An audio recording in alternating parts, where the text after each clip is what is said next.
Magandang araw po sa lahat. Magandang araw din sa buong lalawigan ng Cavite. Dahil po ngayong araw na ito ay Cavite Day, araw ng Cavite. Lahat po ng tanggapan sa buong Cavite ay walang pasok. Cavite Day po ngayon. Ako po ay kasalukuyang nasa tapat o harap ng Cavite Provincial Capital, kung saan nanunungkulan ang gobernador o punong lalawigan ng Cavite. Ito po ang mga tanawin na ating makikita rito. Yan po. Yan po ang makikita natin ngayon. Yan po ang ating makikita. Ito po ay sagana sa gawing kaliwa ko. Yan po. Yan. At ito po naman sa gawing kanan ko. Yan. Yan.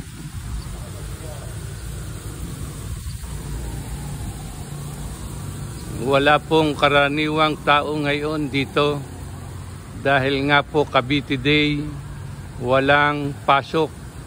Yan po.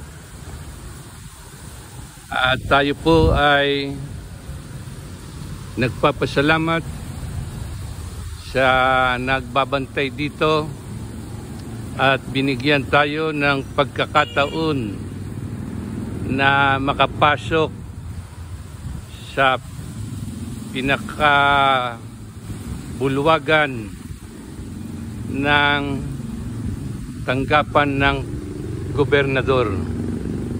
Yan po. Yan. Tayo po ay papasok at titingnan natin ang mga magagandang bagay na makikita natin sa loob. Hindi ka nagip. Sige.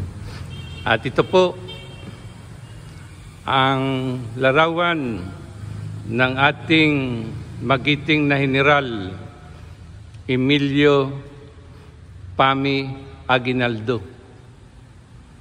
At yan po ang mga women in history, life of the Aguinaldos. Yan po, Trinidad Valerio Pami Aguinaldo. Yan. Yan po ang mga babae na nagkaroon ng mahalagang bahagi sa buhay ng ating dakilang general. Yan po, ang nanay, ang Felicidad Pami Aguinaldo, pinakabatang anak. Yan po si Hilaria Reyes del Rosario, ang unang asawa ng ating magiting na general. Yan po. Yan, si Aguinaldo po, si ating general. At ito po naman ang Maria Reyes Agoncillo. 9 years after the death of Aguinaldo's first wife, ay nagpakasal po siya kay Maria Agoncillo na mula sa Taal. Yan po ang kanyang larawan. Carmen del Rosario Aguinaldo, Milencio Cristina del Rosario Aguinaldo Suntay. Carmen is the second child of General Aguinaldo from his first wife. Maria del Rosario Aguinaldo, Poblete. Maria Aguinaldo Poblete is born in 1906 to General Aguinaldo and Hilaria del Rosario as their fourth child growing up.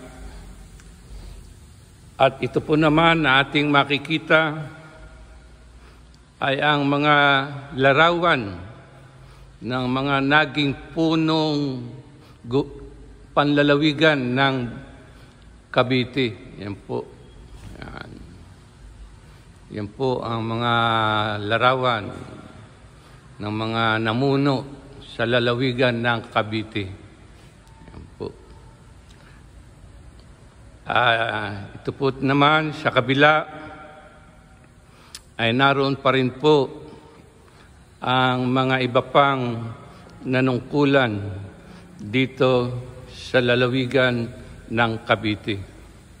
Lalapit-lapit po tayo para makita po nating mabuti.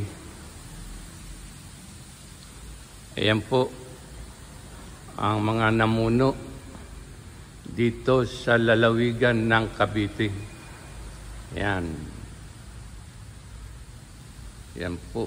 Sila po ang mga magigiting na anak ng Cavite.